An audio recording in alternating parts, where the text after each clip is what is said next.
Tuesday, November 4th, 2014.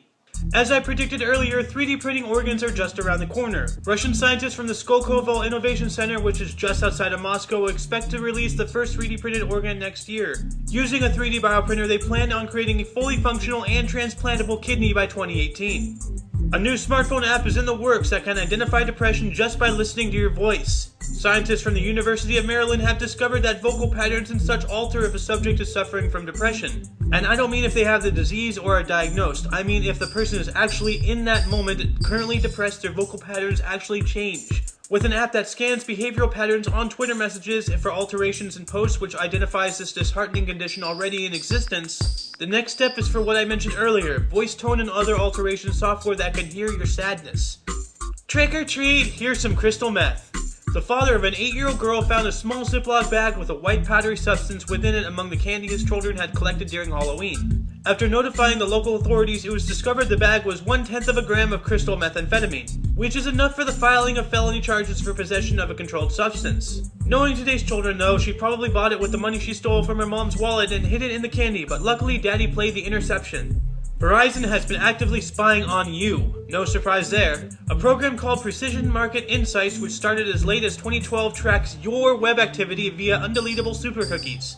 Roughly 106 million Verizon customers are under constant surveillance, from what sites they visit to how much time they spend on said sites, even with apps they use on their smart devices and how said apps are used. The age of privacy is officially dead.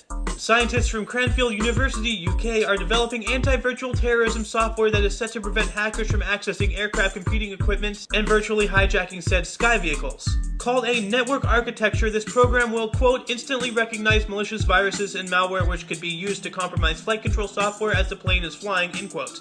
All I can say is if it's so easy to take control of an aircraft with a box cutter, think of how easy it will be in the comfort of your own home with access to the internet. There are several other stories I wish to report on, but they will cause me to go on a ranting tangent about how the voting system is a farce, at least nationally. So, in the underbar, there is not 1, not 2, not 3, not 4, but 5 articles about electronic ballots pre-casting votes all over the country. Today from the past. In 2008, Barack Hussein Obama became the first black man to be elected president of the United States of America. In 1973, the Netherlands experienced the first car-free Sunday caused by the 1973 oil crisis. Highways were deserted and were only used by cyclists and roller skaters. In 1970, Jeannie, a 13-year-old feral child, was found in Los Angeles after having been locked in her bedroom for most of her life. In 1960, at the Kaskela chimpanzee community in Tanzania, Dr. Jane Goodall observed chimpanzees creating tools, the first ever observation in non-human animals. In 1951, the U.S. government established the National Security Agency, aka the NSA. In 1922, in Egypt, British archaeologist Howard Carter and his men found the entrance to Pharaoh Tutankhamun's tomb in the Valley of Kings. In 1918, during World War I, Austria-Hungary surrendered to Italy. And in 1847, Sir James Young Simpson, a British physician, discovered the anesthetic properties of chloroform. Births: Matthew McConaughey, 1969. Dick Grote, 1930. Walter Cronkite, 1916. Geek News. It seems the idiots at Electronic Arts may be finally understanding that if you piss off your customer base, the money suddenly stops. But then again, it is EA, so I may be expecting too much common sense from those retards. But anyway, what you see here is Pools in Sims 4. Yes, finally a patch for a game that somehow took many steps back from the original Sims game is to be taking a simple yet cool step forward. With the ability to build pools virtually anywhere and on nearly everything, your imagination and the idiocy of EA are the only limits to what you can do in this game. And speaking of EA, yet another story that may be proof of them pulling their heads out of their collective sphincters. The free-to-play multiplayer online battle arena, or better known amongst my people as MOBA, Dawngate has 90 days left to live.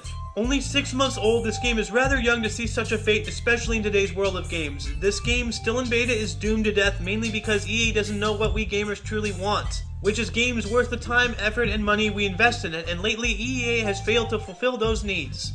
And that is it for the show today. Links to everything I've talked about, as well as more information on those stories, as well as more stories I did not report on during today's show, are in the underbar. Don't forget to look right and left at every intersection and rate 5 thumbs and subscribe. You will see me tomorrow, and that's the way it is.